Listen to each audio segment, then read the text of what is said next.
Hello everyone, আসসালামু আলাইকুম। জুম্মা মোবারক। কেমন আছেন? আলহামদুলিল্লাহ আমরা তো ভালো আছি সবাই। তো আজকে কেন জানি খুব মানে ঝাল ঝাল গরুর মাংস আলু দিয়ে আর পোলাও দিয়ে খেতে খুবই মন চাচ্ছিল। সো কি আর করা, যেহেতু মন বলছে খেতে তো হবেই, সাথে বোম্বাই মরিচও আছে। তো ঝটপট করে আমি পোলাওটা রান্না করে ফেলেছি। এখন আমি বেরেস্তা দিয়ে পরিবেশন করে নিচ্ছি।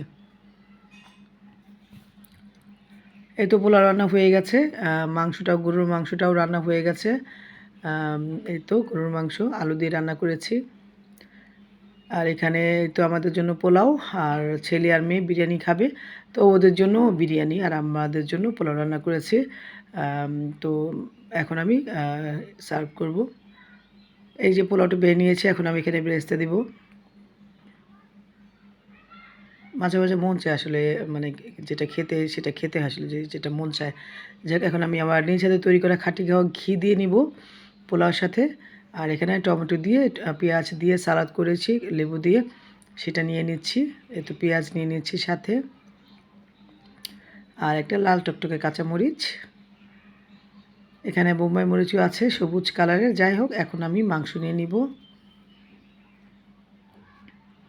এই তো গরু মাংস নিয়ে নিচ্ছি। তো আমার নেওয়া হয়ে গেছে, এখন আমি খাবো। মানে খুবই মন চাচ্ছিল আজকে ঝাল ঝাল গরুর মাংস দিয়ে পোলাও দিয়ে খাবো। যাই হোক, যা মন চেয়েছে তাই রান্না করে ফেলেছি। তো এখন আমি খাবো। তো আপনাদের সাথে বিদায় নিয়ে নিই খাওয়ার আগে। তো ভালো থাকবে সবাই। আজকে ভিডিওটা এই পর্যন্তই। Thanks for watching. আল্লাহ হাফেজ।